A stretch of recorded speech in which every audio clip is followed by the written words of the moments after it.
Hello, everyone. Welcome to Career Pathways with Adeola Kagho. This is the podcast that brings you real stories, honest reflections, and transformative insights to help you navigate your careers with clarity, with courage, and with purpose. So, if you are just starting out, or you're reinventing your path, or you're pursuing global impact, this is the space for you to learn on and relearn so that you can ignite possibilities. Today's podcast is particularly very exciting for me, and that's because of the guest that I have here with me today. Long time, so I will share a bit of a summary. Dr. Oni is a leading energy lawyer in Nigeria, and he's made a lot of contributions to the energy space in Nigeria and also globally. Dr. Oni is a thought leader. He's a scholar. He has a PhD and he has written or authored a lot of books in the energy space in Nigeria. In fact, one of the textbooks that I used in the energy space was written by him. Yeah, he is a partner at Bloomfield Law Practice. So, Dr. Adele, I'm very happy to have you here with us today. Thank you for joining. I don't know if you just want to say anything to our audience as we start. Yeah, good day, everyone. Depending on what part of the world you are in, thank you so much. It's an opportunity to speak and to share some of my story as adding value to particularly professionals, younger professionals. And thank you very much, ma'am, for this opportunity and for doing this. I think it's very valuable, and many people will find it useful as they navigate their careers. Thank you. Yeah, thanks a lot, Dr. Oni. And your story is really powerful. I'm very convinced that people are going to take out a lot of nuggets from our session today. So, yeah, let's get right into it and we'll start from the early beginnings. So, you studied law. Could you just share with us what influenced that decision to study law? Okay, it's an interesting story, and it was just a childhood dream. There was someone in my environment who was regarded as a barrister, or was referred to as a barrister, and I just found it interesting that that person was called a barrister. So it wasn't anything outside of that, and then became a dream. Oh, I actually wanted to become a lawyer. Then people would call me a barrister, and I think I just held on to that dream. Maybe like people say, the stars aligned. I ended up studying law. That's what it was. I didn't really have anyone close to me who was a lawyer. It was just that someone in my environment was called a barrister, and I thought it was fun. Yeah, and that's it. And yeah, held on to that dream, and I became a lawyer ultimately. Yeah, and maybe in my head, I'm just thinking perhaps the fact that that person was called a barrister sort of made him stand out in the environment, and that was something that then attracted you to him and to studying that course as well. Yes. Interesting. Okay, I'm sure that you're very much aware about AI, artificial intelligence, and how it's disrupting the world today, and it's causing a lot of anxiety across a number of fields. Perhaps you can share with us a little bit about some of the disruptions that you have seen. And also, the major question is if you wanted to make that decision of what to study today, would you still choose law? I would like you to bear in mind the disruption that AI is causing in the world and that how that would influence your decision if you were going to make a choice of a course to study today. And then the second leg would be that knowing what you know today about law, you've reached the peak of your career already. Knowing what you know in hindsight, if you wanted to advise younger people about areas that perhaps are areas that will stand out in this new world of work with AI disruption? What are some of those areas that you will then point people towards? Okay. Thank you very much. I think I still have studied law. I always said to my wife, a few people around, that if I didn't study law, I'd have done marketing. I'm able to speak to people and get my ideas across and convince them. But even with AI, with disruption, I think that nothing can replace the human mind. I think AI will facilitate, will support. So AI will not replace. It may reduce. If you needed 5 people for a task, you may now need 3 people. But the human mind cannot be changed. If I was to argue with AI, I am very sure I will have analysis beyond what AI can cope with. So I do not think AI will replace lawyers, will facilitate and make things efficient. Efficiency means you spend lesser man hours, right? to achieve the same result. So I don't think there's any concern with AI. Now, if you say what you'd study in modern times, I still think the top three professional courses, engineering, law, medicine, will always be. But for law, areas of expertise for me will still be energy. There was a time a lot of people went into fintech. I always tell people who are close to me that when everybody rushes into something, you just pick an area where not everybody is. Because at the end of the day, they will then need you because you are few. But fintech, when everyone rushes into fintech, I'm sure many of them failed. Only a few would have succeeded. That's the way it is. So do not join the bandwagon is always my advice to people. When everybody say, oh, I'll do this, and they were known in the early 2000s for oil and gas, particularly energy, and they are in the UK. I said, no, I will not do oil and gas. I already done oil and gas in the firm I worked, and I had worked in one of the leading firms in Nigeria, still leading, right? So I said, I'll do electricity. At that time, Obasanjo was president, and he was just already speaking a lot about the power sector. The reforms are started with the National Electric Power Policy. So I thought, you know what? Power is going to be big in Nigeria soon. Everybody else is doing oil and gas. I will do power.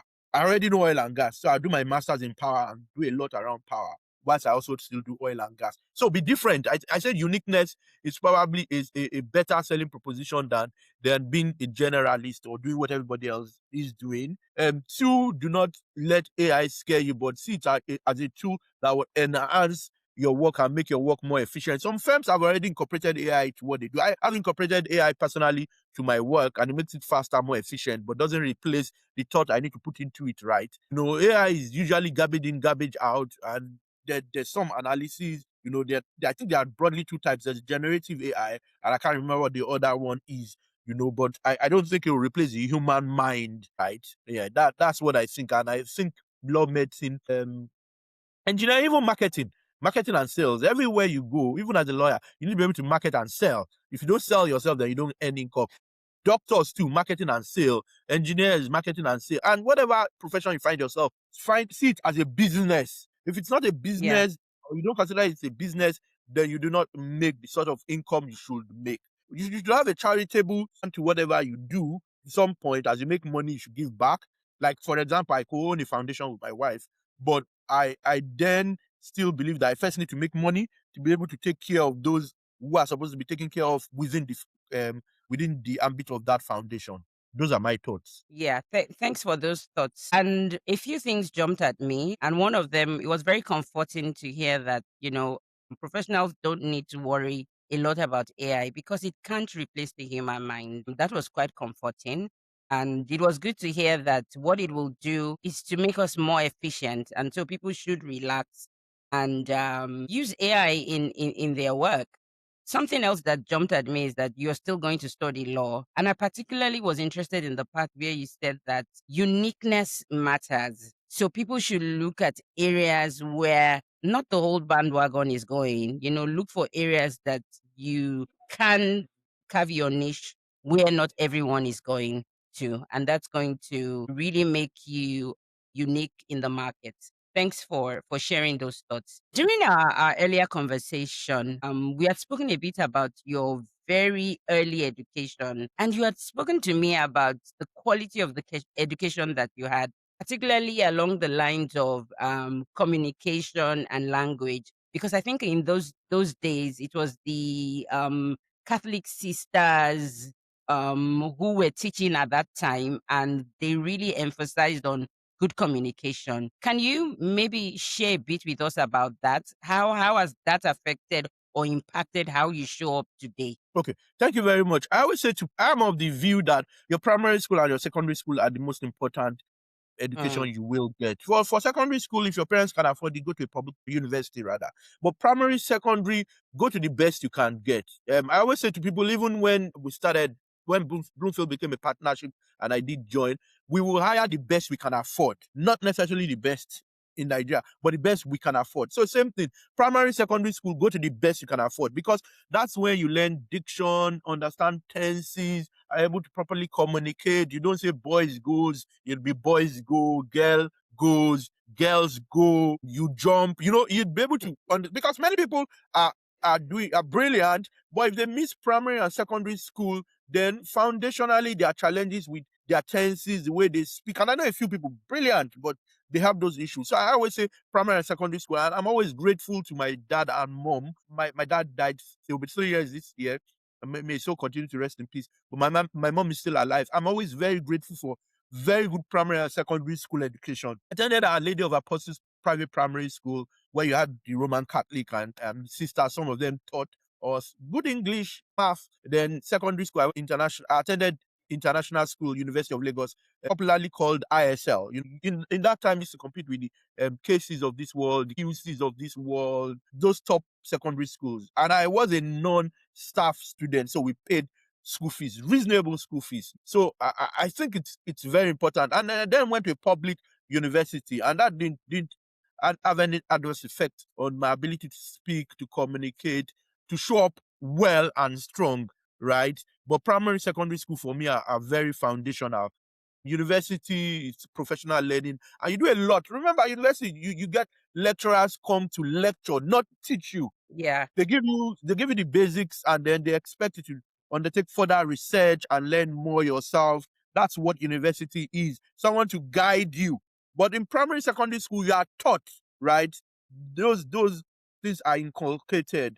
Values, lessons, your character is being formed. Like you hear people say between 7 and 12, ages 7 and 12, your character is formed. Anything else is a slight modification here and there, an improvement on that foundation you have. It's like a building, right? If the foundation is for a story building and you put a three-story building, then there's a problem. If the foundation is for a bungalow and you put a high rise, it will soon fall apart. So that's what I think primary and secondary school education will get you.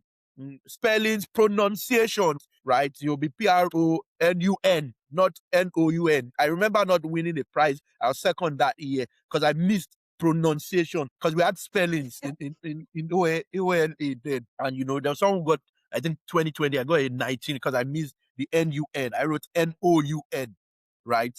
Very good foundation for education. I think it's critical as much as parents can afford it. Yeah, that's my view. Yeah, and thanks a lot for that thought. Even in my work, I have found that communication is really important, and it is one of those things that stand professionals out. So, I mean, we should really pay attention to the formative stage, especially as parents now. Those are stages that we should pay attention to because those are the formative years where your children, learn communication, their diction and tenses, and it becomes very difficult to perfect those things later in life. So it is quite important that as much as you can afford, and I like the fact that you spoke about affordability as well. There are many affordable institutions in Nigeria, in Africa that we can send our children to and ensure that their communication is sorted out right at the formative stage. So yeah, thank you for that. So we'll move on to later on after your first degree. You went back for an advanced degree in energy law and you studied abroad. Now, there's this tension or there's this debate amongst professionals. A lot of people believe that they need to travel abroad and have, some sort of Ivy League qualification in order for them to be successful or to build a meaningful career.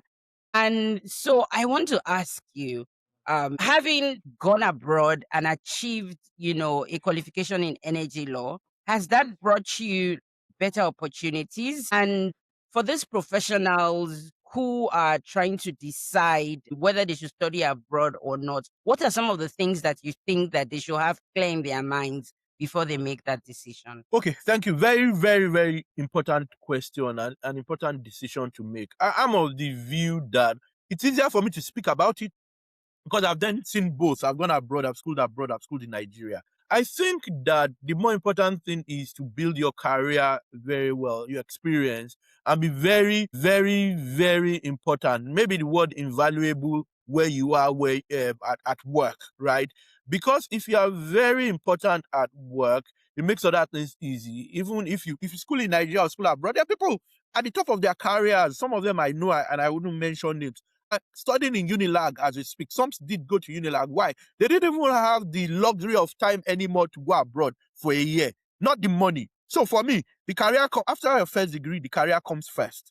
So whether you school in Nigeria or the U or abroad, it depends on what you seek to achieve. Now, I was going to study in Nigeria, but I've had a strong influence from my wife. She did think, oh, you have excellent grades, excellent experience. Why do you want to study in Nigeria? Why not go abroad? And a very influential friend too, Sean Kelani, he encouraged me to school abroad too. So for me, I think it made a bit of a difference, not substantial in terms of where I still would have been. I was in a leading firm, and from there, I'd still have moved elsewhere if I wanted, because I'd gotten 2 offers or so before I moved, before I went abroad. So I think the decision to go abroad should not be taken lightly. If you wanted to, I have a PhD. Part of the reasons is I do consulting. I teach. I'm an adjunct lecturer, right? That's why I go that route. It's not everybody else doesn't have to. It depends on what you ultimately Yeah. want to achieve. So first, I think the value you add to yourself in terms of even local training, knowing the work, being top 1% for your own generation, at least in what you do, being top at the very least, being top 2%, being top 5% at the very least is more critical than going even for a master's. Speak much less of going for a master's abroad. So for me, being valuable where you work, that people say, particularly in top the leading law firms, the reward for good work is more work. So as you do more work, you earn your skills, you become better. Even when you want to go abroad, the firm is probably offering you a scholarship so that they are sure you'll return. That's the sort of conversation you want to be in. And you get to a point, I know people who are now partners, early senior partners in the top 2, top 3 firms who couldn't go abroad because they were so critical to the work, to transactions, to attending meetings, that their bosses said, beg them to stay in Nigeria and do their masters in Nigeria. And they did do that. And many of them are quite well to do financially and professionally. If you mention their names, almost everyone does know them. But they didn't school abroad at all at any point. So I think it's overrated, to be honest. But I also think if it's something you can get, I mean, if it's something you can get, why not, right? If you can get a Harvard, a Cambridge, a UCL, any of those, an LSC, a Dundee Aberdeen for energy, a Calgary for energy into your CV, why not? But if you can't, it doesn't mean that that's the end. It doesn't mean that that's the end. It doesn't mean that you can't otherwise be successful. Your career and the Yeah. quality of your career is more critical, right? That's what I think. And I don't believe in also doing something because everybody else is doing it. You may not be well suited for it. Imagine your year one, you manage to get into a leading law firm, you then go abroad to school. They do not give you a study leave because you haven't proven yourself, and you then do not go to a leading school like a Cambridge, many of those schools in the UK that everyone does want to go to. You go to an average school and you come back and you then start looking for a job. That then becomes a problem because several other people are going abroad too for their masters. So the better approach, in my view, would have been build your career, be so invaluable that if you want to go abroad, they are willing to give you a 1-year study leave. In some cases, paid. Right? That's better. You you have your job, and then you school and come back, unless you want to then stay abroad, which may or may not be the case. What I've seen in more recent times, being an employer and being a partner, a senior partner in a leading firm, is that international firms come look for, when they do deals, I see that it's the same guys on the deals, young guys, brilliant. They then hire them and then even sponsor them to write their UK bar exams. That's what we're seeing with younger lawyers now. So it's about building that career, building that expertise, and owning your skills. And world employment is now a global thing. You could be anywhere in the world, and people will pick you from there and give you whatever additional qualification you need to work. I've seen that. They sponsor their bar exams in the UK, take them from the leading firms when they see that they've got the skills they need, and that then they can immediately start to use. They don't have to start training them. So I think that's more important than doing a master's in the first place or even going to do it abroad. Yeah, and I really like some of the angles that have come up as you spoke. So, your take is, look, your experience is very important because there's a possibility to go abroad. You come back, and because you haven't really built your career, you're unable to blend back in or find something very meaningful. And if you stayed on and built a career, even that organization that you have invested in could provide you opportunities to study abroad or allow you time off for the period that you need to go and get that education. So, in other words, young professionals, very important to focus on building a meaningful career and making very good contributions to the organizations that you're currently working for. If you then decide that you want to, go for a master's degree later, that's okay. Initially, try to really, really build a good career and add value to the organizations that you're working. So thanks for that. Eventually, I mean, after studying, you had told me that you joined Templars and you were known as a standout performer. So much so that you got, bonuses very early in your career. So could you share a bit with professionals, what did excellence look like for you? And most importantly, what are some of the qualities that you think stood you out from your peers who were equally qualified? Okay, so at times I always think that there's a God factor in everything. Okay. That's my view. But you've got a role to play, right? And many times we create our own luck. Many times we create our own God factor because opportunity meets preparedness. So when I was in Templars, I mean, really good firm, still leading. If you mention, everyone does know Templars, right? And the excellent pay. Okay, so I will work almost overnight if I needed to. Mm, At some point they switched off the gen at 10. But if we had a transaction, they'd put us in a hotel nearby. And at times I would leave at 10 and continue to work at home. I read certain books from first page to the last page. I remember Akinrele's book on oil and gas. So if you ask me anything, many people didn't know some things that I knew. So I was ahead of the game.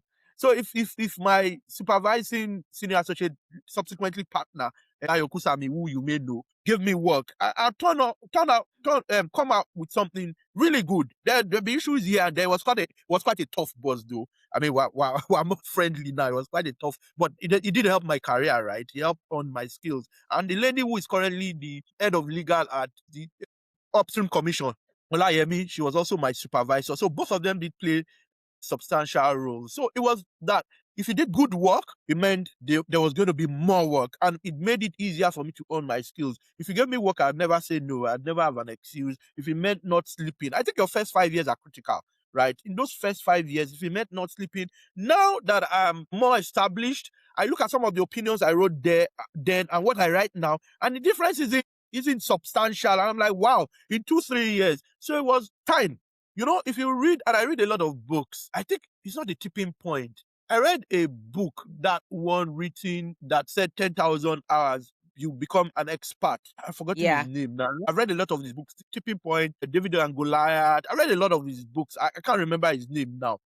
I read that book, and the more hours you put into it, the better you will become. So knowledge stood me out, and something, and that's where I mentioned the role of God. I think I'd written an opinion that the senior had said was wrong, and it got to a point that my supervisor, one of my supervisors, read the opinion that senior then changed it to and what I'd written initially, and without knowing who wrote what, said my opinion was right, and it got around to the firm, got to the managing partner, Mr. Ogogo Akpata, and he was like, "Oh, so this guy is this brilliant." And from then on, that's it. That he could write an opinion that the senior thought was wrong, and he was right, and the senior was wrong. Because then got 2 or 3 senior partners to review both opinions without knowing who wrote what, and said my opinion was right. So that's where I said the God factor also does play a role. Because something could have gone wrong, right? But it went right. But Yeah. because I was prepared, that opportunity did then come for senior partners who would otherwise not interact with me directly to interact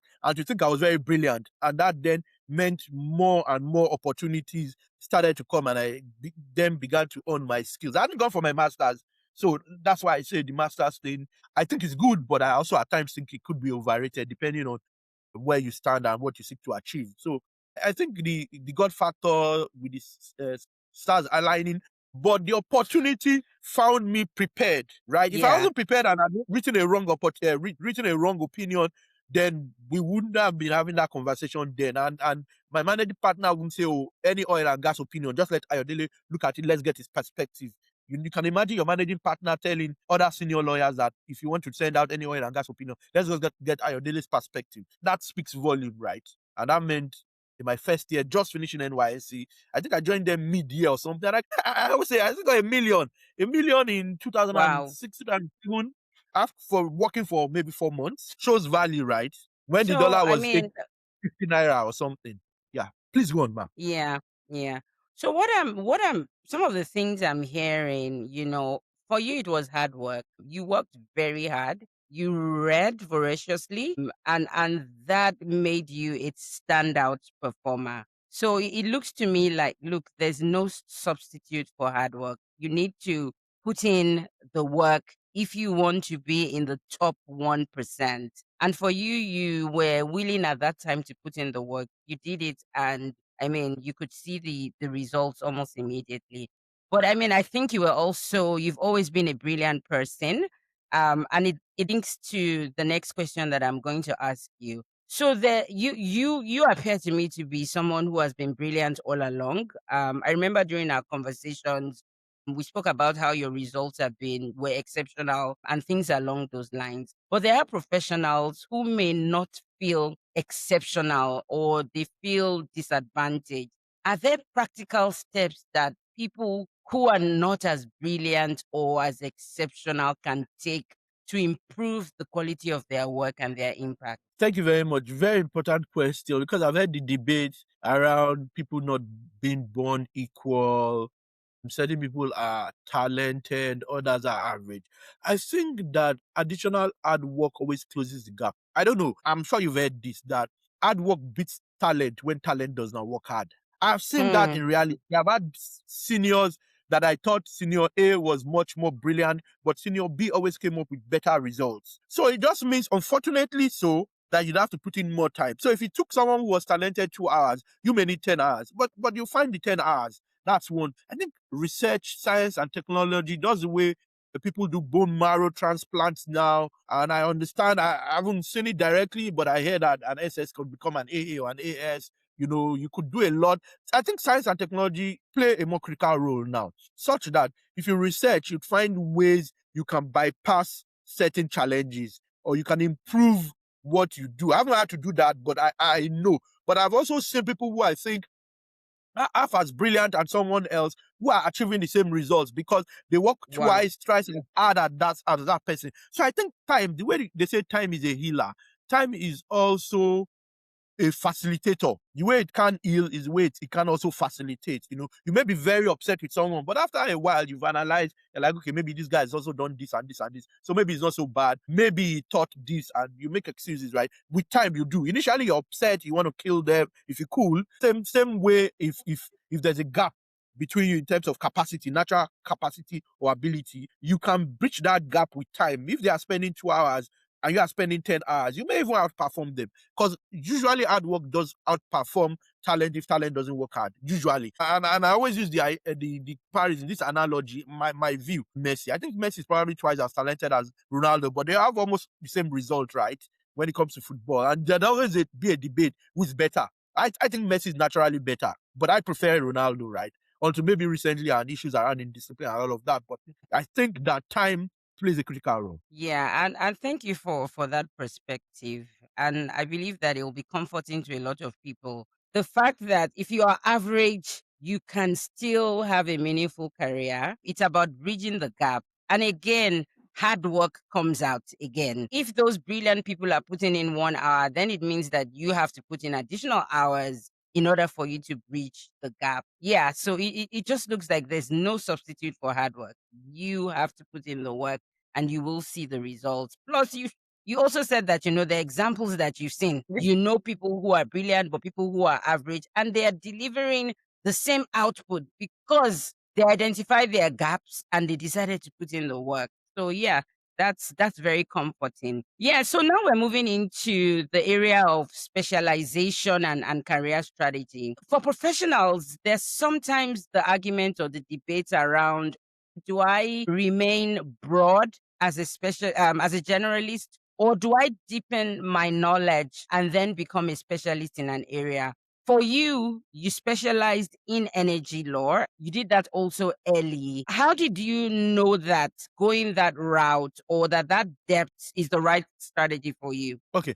I think mine, and before I answer this question, I'd like to add something in the last question. Preparedness. Apart from the hard work and time, if you have any meeting, if you have to do anything, be prepared. Even when you go to court, you could see a senior advocate and someone who isn't a senior advocate, and that person who isn't a senior advocate outperforming the senior advocate in court. Why? The senior advocate is brilliant, is established, didn't really read the file that much, but that other person knew I'll be facing this person and then prepared. So preparedness, and I'll leave it at that. Hard work, preparedness, time breaches the gap. Specialization. I think that if our market was as deep as what you have in the US or the UK, there are people who all they do is conditions precedent for transactions, and they are well paid and they are doing well. Our market isn't that deep. So our specialization will still be broad. I do oil, gas, power, and mining. But now it's not just oil, gas, power, and mining, knowing the law. I do financing, I do corporate work. If you look at leading directories like who legal, chambers, IFLR, legal 500, I'm ranked usually oil, gas, power, or energy broadly, mining in many cases, now corporate commercial in some cases, and finance. Because your specialization in Nigeria cannot just be that I do power, because you may not get a power. You might not get more than 1 or 2 power transactions in a year. But there'd be oil and gas. There'd be, say, if someone wants to finance an oil and gas company or wants to create security, a trustee wants to hold security and they need to first create the security and all of that. So you must, I always say people's specialization should not be narrow. It should be broad. Why is a specialization? I would say I do energy and mining, but I also do the oil and I also do the financing relating to it. I do the corporate work and the labor and employment work relating to it. And I think you do know that. I'll do the labor work, I'll do the finance. There are guys, all they do, or most of their work is labor, but I still do know it. I don't even really need them more often than not, but they are specialized. So I will still probably show them before I then send it to the client. But then I may have done the draft myself, particularly if we need to do it orally, right? So specialization is always very good, but it should be a broad specialization for Nigeria. Now, I specialized early because I think I had in quote, a jealous boss who just wanted me to do their work and maybe not do anything else, right? Because there was a lot of work and yeah. But I was lucky that I was able to do a bit of financing here, a bit of corporate there. And then when I moved on to another firm, there was a lot of corporate work related to energy. So I wasn't just doing energy as energy, but corporate work. Then subsequently, I started doing financing, particularly for project developers. They would say, "Oh, Ayo, you did our work excellently well the last time. Now we want to do financing. Do you do financing?" I'm not going to say no, right? And I decided I'll get support after my first 2, 3 transactions. I was able to, I can't do financing myself. I can do financing myself from beginning to the end, right? And because I'm now more senior, I can get guys to do the draft and I just review it, see how everything works together, understand the project and what the client seeks to achieve first. I think that's a more critical point because you then know what security can be created, what their must-haves are, what they can't accept, how you define certain terms. There are standard terms, right? You have LMA financing, the Loan Market Association, you have their template, but you can move around certain things. Some things are market. Once you understand those concepts, you know what your client wants, understand the fundamentals is fine. But I wouldn't say be narrow in saying I do only power, do broadly energy. You can do corporate commercial because corporate commercial is very broad, right? But you can then specialize in, say, capital markets or financing, but know broadly that area. If I was an oil and gas lawyer, I should know power. Even if people know me as an oil and gas lawyer only, I should know power. I should be able to do financing. So in your specialization, be broad also, not just know one thing. Outside oil and gas, you can't do financing. You can't do corporate work. It's only the Petroleum Industry Act, That's not smart. So that's how I see specialization in Nigeria, particularly contextually. It may be slightly different abroad, but it's always good for you to be broad-minded and to be able to do everything related to that area. If it's oil and gas, do the corporate, be able to do the financing, be able to do the restructuring, be able to do anything else related to it, even real estate. Yeah. And then you can Yeah. get guys who are specialized to also review what you've done after you've done what you've done. Thank you, ma'am. Yeah. Thanks a lot. And I like how you've answered that question because you are kind of putting in a word of caution to say, yes, specialization is good, but don't also be too narrow. Specialize, but within your specialty, be a bit broadened, especially because of the environment where we find ourselves, because you might not get enough opportunities or enough problems to solve if you're too narrow, especially in the legal field. So thank you for that advice. And I think that speaks to that debate because it's really a hot debate and it's something that professionals really wrestle with. Okay. So I do recall that during our conversation, you had told me that you were working maybe within a firm at some point and you found that there was a lack of resources, and that led you to start writing and publishing. And that takes me to the question around, do we all have to write or author books? And then how has this thought leadership or writing, how has it impacted your visibility and your credibility?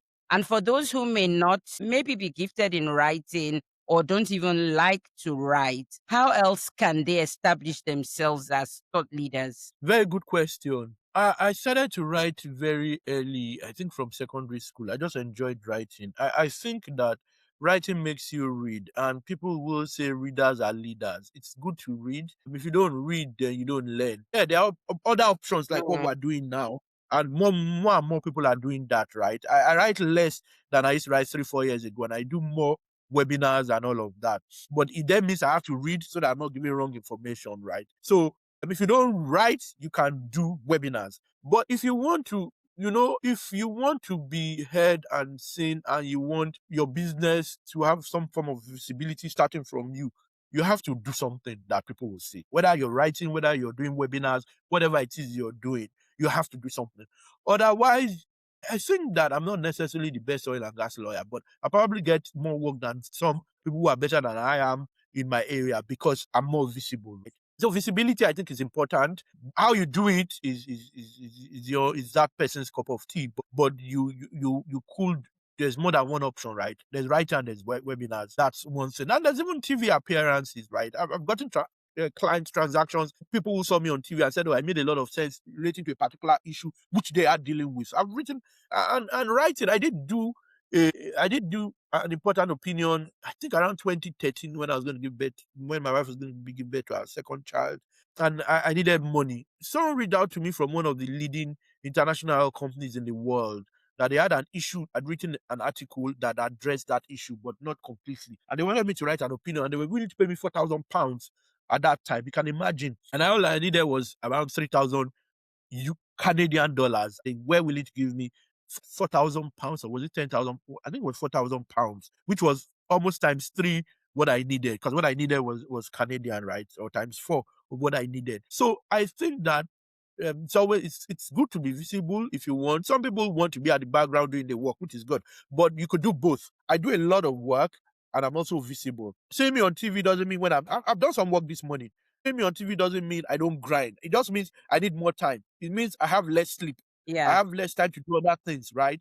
But you can create a world where you are rounded. You're not just doing work. You're doing work. You are having fun. You're visible. I'm a diehard Manchester United fan, and you may have seen one or two of the videos I've done with my son on United, right? So I go to church. I serve in church. I do have many things. I teach. You just have to create time, right, for everything. Maybe reduce certain other things or create time for those other things at a go. Say, okay, every Sunday I do nothing else but all of this, right? So I think that visibility is key to building a brand, unless you don't want to build a brand, right? There's certain people, if I mention their names, you won't know them. They probably are 2 times better than I am in what I do, but you won't know them. And there are those who are even not as good. If I mention them, you will know them. So visibility is good because the more you do, and visibility plus capacity, that other person might do 100%. If I do a 98, no one's going to see a distinction. Right? I would have answered the questions, giving them solutions to their problem. But they don't know it's 100 because it's not visible or she's not visible. Mm. But I'm a 98 and I'm visible and I'm still doing 98 is excellent. Even 90 is excellent. In some climes, 80, 85 is excellent, right? So I think visibility, if you want to build a brand, if you want to get more work, but if you just want to be at the background, at times some people's work speak for them. But would it speak for you as much as someone who is also visible and doing nearly as good as you are? I doubt it. Yeah. So, thanks a lot for those thoughts, and I'll try to just reflect back some of the things that I've heard you say. So, writing, no doubt, is good, and for you, it has helped your visibility, and you know for certain that there are some opportunities that you have gotten that it's not because you are the best, but just because you have been visible, and so even for those who then do not like to write, you've also then told us that there are other ways. Webinars, podcasts are also ways that people can share their thoughts and then be more visible. Yeah, and I think you also did highlight that, well, there's some people who also just want to be in the background, and it's okay, but then it might also impact you because you might not get as much opportunities as you should be getting. All right. So thanks a lot for that. We are now moving to money conversations. For the most of your career, you've been a lawyer. From your experience, is the legal profession financially rewarding? And what determines whether it becomes financially rewarding or not? Good question. I left law because it wasn't financially rewarding at the time. Okay, so if you go to Twitter, that conversation is probably hot at the moment. It was hot a few weeks ago. It still is. It was even yesterday because every now and then I just check what's happening on social media. We're almost all net citizens, right? We are on the net at almost every day, substantial number of hours. Even if you're sending emails, you're still on the net, right? So I think that I'm not sure what the Quran says, but the Bible says, "If the foundation be destroyed, what can the righteous do?" I think foundationally, most times you start in a poor paying firm, it affects your outlook to doing law, to many things, and you can say, Mm, you know what, see how bad it. But there are several other firms that pay well. One, two, because I imagine if I hadn't started in 10 plus, I probably, if I started in a one man firm somewhere in Oshodi or in Bariga or something, I probably have the same view, right? And when I had the opportunity, maybe I wouldn't even have had the opportunity or enough exposure to go do my master's abroad. Then if I had gone, I probably wouldn't want to come back, right? But I started in a good place where I saw people go and live and go to the US, UK, Canada, just for 2 weeks leave. So I thought there must be something in this. I'm saying my immediate supervisor, I wouldn't say immediate, my senior associate when I was year one, driving the latest E-Class. And I see the managing partner driving the latest Range Rover, and he probably has a Rolls Royce and has a house in London and Paris. I think that exposure early is important. Sorry. That exposure early yeah, is sorry. important. Yeah. So first, that exposure early. Two, exposure generally. Even if you are not there, associate with your friends who are in leading firms because it does something to your psyche. If you start badly, if your foundation is poor, it does something to your psyche. So I think that's the challenge many young lawyers face. Now, there's a route around it. I tell people, if you do not get to the leading firms, where you find yourself, become damn good and visible. If it's dispute, be Yeah. damn good in court and visible. Someone in a leading firm is going to see you. For example, we're currently hiring for disputes lawyers in my firm. And some of the guys we've gotten are from those sort of firms where they pay poorly. Now, from earning 50K, you're going to be earning 800K a month or 900K or a million a month. It's mad. The difference is huge. But they earned their skills such that when they came for the interviews, they were exceptional. So, on your skills and be visible, generally speaking. Now, is there law in money? I say yes. At the highest level, at the second highest level, there is a lot of money. There are firms that do deals that earn $1 million, $2 million on a single deal. On a single deal, $1 million, $2 million on a single deal. There are firms that I know pay associates millions every month as salary. In those instances, those associates are not going to feel that there isn't money in law. What they will now do is to desire to get to the top, to become partners, to become senior associates where they buy them cars. I know firms that buy you say 40, 50, 60 million naira car when you become a senior associate. Now, there are few compared in any country where you have a huge population like Nigeria, these issues will come up. There'll always be different levels. Level 1, level 2, from say level 5, then you're going to be suffering, right? So I always say, try to be top 1, top 5% at the very least. Then the chances are that you work in the top firm or a leading firm. I think there's a difference between top and leading. Top is the guys already established. Leading are the guys on their way there, but they're doing stuff. People are hearing about them, right? There are probably 20, 30 firms that if you work in Nigeria, you'll be fine. You may not have all of the money. And I also always tell people, as you make money in law practice, diversify, invest in businesses, buy stocks, but get professional advice. Buy stocks, invest in other businesses that can generate revenue for you. And if you look at some of the richest commercial lawyers, that's what they do without mentioning names. They all co-own an insurance company. They co-own this. They own an event center everybody uses, and I'm sure you know one of them that owns one of the best event centers in Nigeria. You know him, the commercial lawyer, Yeah. leading commercial lawyer. Yeah, he probably makes 50 million, 100 million every weekend from that event center. You can imagine, right? So you invest in other areas of the economy. So I think where you start matters. If you don't start where you want to start, interact with guys who are already there because it helps your psyche. Otherwise, you think Yeah. everybody earns 20K once, or you think everybody earns 50K, and you're going to be saying that on Twitter and saying, oh, law is a scam, law is a bad profession. It's not necessarily the case. You are just not at the right place. But you can give yourself a year or two of grinding. I've hired Mm. people because they wrote an article that made sense to me, and I checked for their second and third articles, and they made sense. And I've hired people like that, or at least I've interviewed them, right? And I know a lot of people, you probably would have hired someone like that, or interviewed them, or spoken to them, right? So visibility it still goes back to it. And I think some of our traditional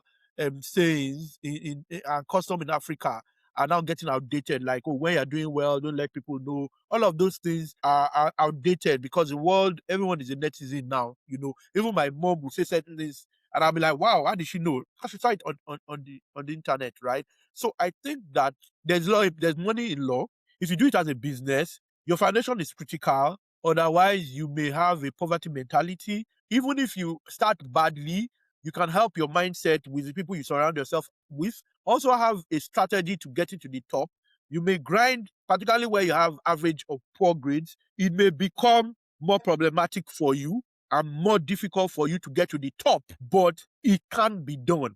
You can start from zero and become 100 in 2 or 3 years. You just ensure you own your skills that when the opportunity comes, it meets you prepared, You're and you prepared. make sure you're visible. You tell your friends you're looking for a job. You circulate your CV. You speak to anyone where you have the opportunity. I know it doesn't always work. Nothing is absolute. You give yourself a fighting chance. There are a lot of people. People would say 70-80% of the billionaires in the world did not have billionaire or even millionaire parents. If you look at Nigeria, our president, I do not know that the parents are necessarily well known or established. If you look at the vice president, if you look at many people now who are leaders. So I think you could actually end up thinking there isn't money in law if you don't do it right and get it right. Yeah.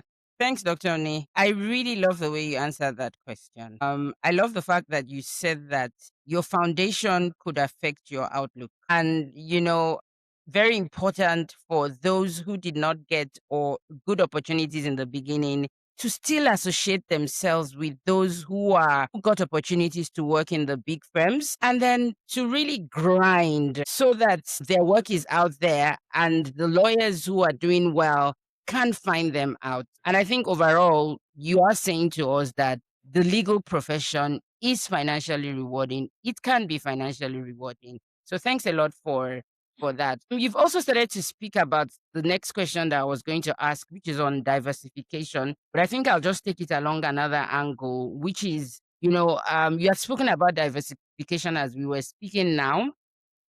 When should professionals start to think about diversification without losing focus on their core area of expertise? You can do that immediately. Think that what you just do is you will not be involved in the day-to-day running. E.g., buying real estate and putting it on Airbnb, and you have a company running for you. I have that, for example, right? I'm not running it myself. I don't get involved. And you could do that early in life if you have the opportunity. There are times you get a good bonus and you get information from realtors that a particular area is growing, and in 5-10 years time it's going to be double, triple the price, right? And I've seen those stories. And I can tell you a story. I wouldn't mention the estate. In 2017, property there was 30 million. Today, if you want to buy the same property, that's a plot of land is about 1 billion.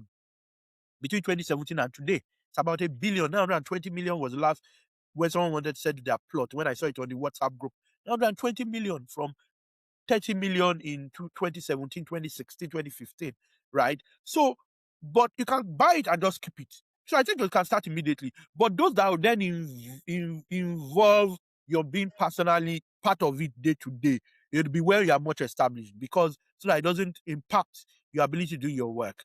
Maybe after 5 years at the least, because I think the first 5 years are critical. Whatever you can achieve in your first 5 years in terms of knowledge, experience, expertise, all of that, you need to give it your all. But you can start stocks, money market. Was it year before last? The money market was as high as 22, 23, 24%. Right? Imagine you had put your bonus, 5 million naira bonus then. You know, It have increased by a few millions now. Your 5 million will probably be around 8 million today, if not more. Right. So I think that the truth is that it doesn't have to be a business you're involved in day to day. Now, when it's even a business you should be more involved in, it will be in the beginning. Once you can set up a system, and apologies if I'm marketing Femi Otodala's book. I learned a number of things. One of them is engaging experts in your business. Yeah. The guys who do the recruitment are experts. The guys who help you make a decision what to do should be experts. Once you start your business, you get involved briefly. Once you're getting involved, you're building, and then you're getting experts to run it. They have targets, they have roles, they have their job description and all of that. You find out that your involvement will be very minimal.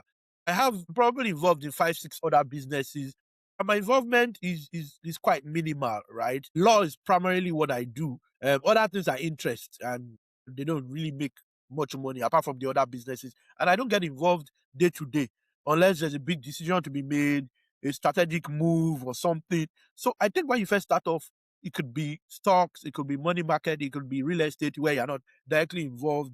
If you have the opportunity of buying, I know younger lawyers who have houses, flats, and they're using them for Airbnb. But yes, but if you can manage it, of course, you could do other things. Like I know guys who sell. I always tell my colleagues, if you want to do other business, I'll patronize you. There are times I've bought stuff for not into hundreds of thousands, and I don't need it, but I just want to support that person. So if you write a book, I'll buy it, Yeah. even if I don't need it. Or I'll buy 5, 6, 7, 8, 9, 10, depending on and give people I think need them, right? I believe in supporting other people's dreams. I've had the opportunity of being supported by other people, right? So I think that it's a good idea to always diversify. And I was listening to Pastor Matthew Ashimolowo, and he was talking about having a minimum of 7 streams of income, and he mentioned a part of the scriptures that seem to allude to that, right? He was talking about the 7 rivers and all of that. So I think that Yeah. it's actually good to have streams of income, something that gives you money maybe daily, something that gives you money monthly, something that can bring money at any time. You could be lucky, it could give you 100 million, it may never give you money, and something that gives you maybe, so you'd have from conservative to more risky, depending on that, and get a financial advisor to also support you on that journey. I think it's critical. The richest lawyers in Nigeria don't have their law firms; they have other businesses. Yeah. I like the way that you kind of broke it down through career stages. So, early career, where you need to really focus on your career, there are things that you can do that will not allow you lose focus, such as the financial markets and real estate. When you become more established and perhaps you have some time that you can now get involved in some other operational things, well, then you can start looking at other areas as well, but it is possible to be able to diversify through one's career, and it is important to even start early. Yeah. Thanks a lot for that. So we're getting to the part that I really love, and it's about self-care. You have worked in very high pressure environments, and as far as I know, law could be very, very demanding, especially for people who work in busy firms and are able to get a lot of transactions that they're involved in. So how have you managed your well-being, your energy over time? And then what does self-care look like for you today? Okay. In the first few years, I was nonchalant, to be honest. And then Mm, it started to affect my health. In the last firm I worked, brilliant firm, excellent, nearly like a 10 plus. I can mention hard work, hard pressure, nice partners, brilliant, nice, caring partners. But the work is the work, right? You still have to do it. And there were times I wouldn't sleep for 2, 3 days. Now I'm in my wow. early to mid is now, and some of those things then are beginning to maybe show now. Prior to slightly high blood pressure, those things I didn't care about. Now what I do is when I'm tired and I stop. You see me on a plane and I'm sleeping, and I try as much as I can to fly in say business class, and I'm sleeping because I do some work. Once I feel sleepy, I just pack it. My wife goes, but I'm like, mom, and I cracked the joke recently, which I'm not sure she found funny, that will live very long, but I guess I'll live slightly longer than you because I care about my health a bit more. I rest, but you go. I don't go anymore. Before in my Uh, mid 30s, early 30s, 20s, I'll go. Not for 2, 3 days. I'm not joking. But by the time I was in my late 30s, it was clear I could no longer. If I don't sleep for a day or two, it affects the third day. But then for 2, 3, 4 days, we'll go on because we had a lot of transactions that had to close. But now I rest a bit more. I don't wake up as early as most people will. I don't wake up at 5. Also because I don't sleep early. I don't know why. I'm not able to sleep. I think over time because I haven't really slept early. I'm not able to sleep until 12, 1, unless for 3, 4, 5, 6 days I've been sleeping at 3, 3, 3. So on the fifth or sixth day, then I'm going to sleep like 9 or 10. But otherwise, I'm not able to sleep until 12, 1. So if you send me a message at 12, 1, I'm responding unless I doesn't feel like or I'm not with my phone. 12, 1, 2, I'm probably still up. So I don't wake up until like 6, 7. Right? Most people are up by 5. I'm not going to be up by 5. So that's one way I try to take care of myself. When I'm tired, I stop. When I'm really tired, I stop. I don't go on. I don't do a bit more.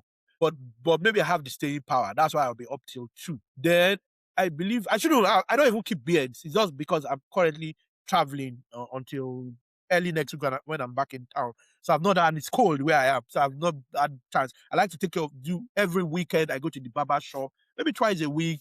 Then also at weekends for me and my friends know once there's a Manchester United match and you were able to do this. I even know the scores. It's 2-0. We won.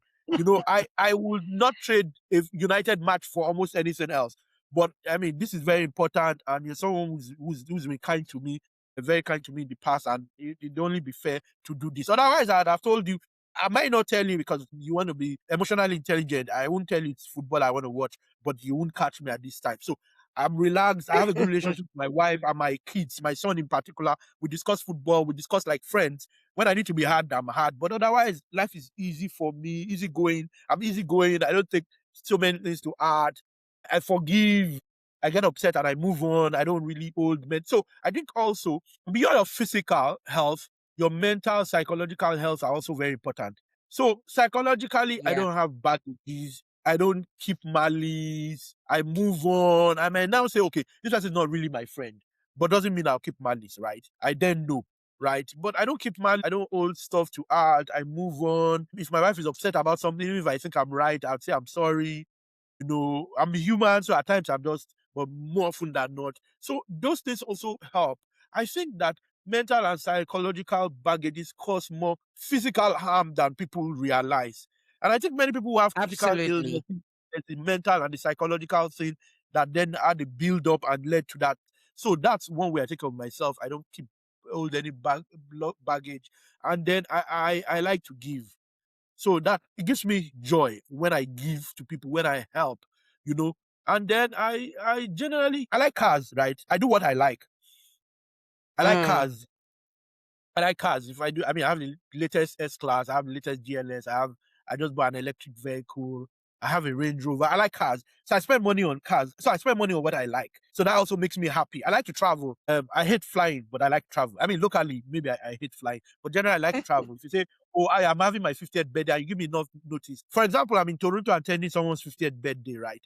If you tell me, "Oh, I have my 50th birthday in 3 months or 4 months," and I check my calendar and there isn't something that has to be done or I can do virtually, I'm going to hop on the plane a week before, attend your wedding and birthday, whatever it is, and leave a day or two after, right? So I like to travel. So I do what I like. I think that also helps me. And when I'm tired, I know I'm tired and I stop. You can find me sleeping anywhere. I can sleep here. I can sleep on my bed. I can sleep on the plane. I can sleep anywhere once I'm tired. I think that's what keeps me going. I don't push myself anymore once I'm tired. In the past, even if I was tired, and I don't know if you realize there are sleep windows. Maybe at 9 a.m. you feel really sleepy, but if you can struggle with it, push yourself, then you take another 3, 4 hours before you feel sleepy. If you can push yourself, yeah, there's been in the last 5 years. There's just been one day I did not sleep overnight. I had to walk into the next day, or I didn't sleep for 2 nights in the last 5 years. Maybe only that day. I can remember that day. I had so much work to review people's work, and that client was very important to me. So I didn't sleep. Then I didn't sleep the second day until about afternoon. Other than that one off that I remember in the last 5 years, once I'm tired at 2 a.m., 1 a.m., I go to bed and I'm up, say 6, 7, unless I have a very early meeting or something. Otherwise, I try to do 5, 6 hours of sleep, and that's it. yeah. Well done, Dr. Oni. And, I'm glad that you realized early. I think you had said somewhere around your 30s. Initially, you Yeah. didn't care, but around your 30s, even the body Late started to speak 30s. to you. Yeah, late 30s. And right now, you're no longer overextending yourself. Sleep is one of your strategies. You like to sleep. So even though you don't sleep early, you make up for it in terms of the time that you wake up. I also love the part where you spoke about doing things that bring you joy. A lot of people don't know that. That's really, really important. And then you take care of your mental health as well. You forgive people. And so it's just one or two questions that I have left for you.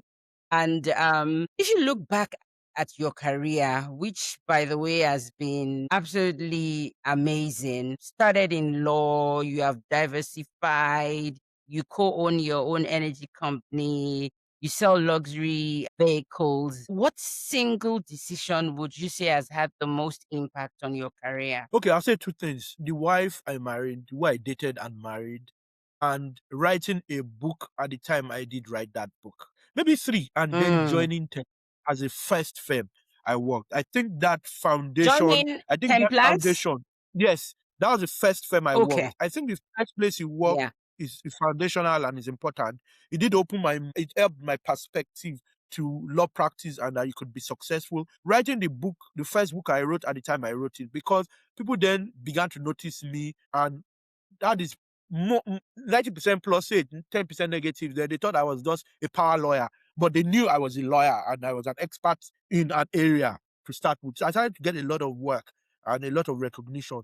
And who I did marry, because there were certain things he said to me that helped me properly focus and take the right decisions. So I think it wasn't one thing. I think it's three things: writing that book, Templars, and who I did get married to. I think those three things were the most critical decisions I've taken to help my career. Wow, wow, that was powerful. And if I think about it, the choice of a partner is extremely important because that determines a lot in terms of how far you are able to go in your career. So for you, that was something very defining. And also, I mean, it came out quite a bit in the conversation that we had. That early foundation, especially in a career like law, is very, very important. And that was one defining moment for you as well. And writing your book at the time that you did. Yeah. So yeah, that was really powerful. Thanks for that. And I have just a final question, which is a question that I typically like to ask. When people reflect on your life beyond your titles, awards, by the way, you've had a number of awards and achievements. What do you hope that Dr. Ayodele Oni is remembered for? Okay, remembered for that I made a difference. I like to be exceptional. I like to do things differently. I'm currently the chair of the Continuing Legal Education NBA Lagos, and I assure you that people would say there's something they call knowledge sharing session (KSS). I dare say that this session has been the best ever, because we try to make it different.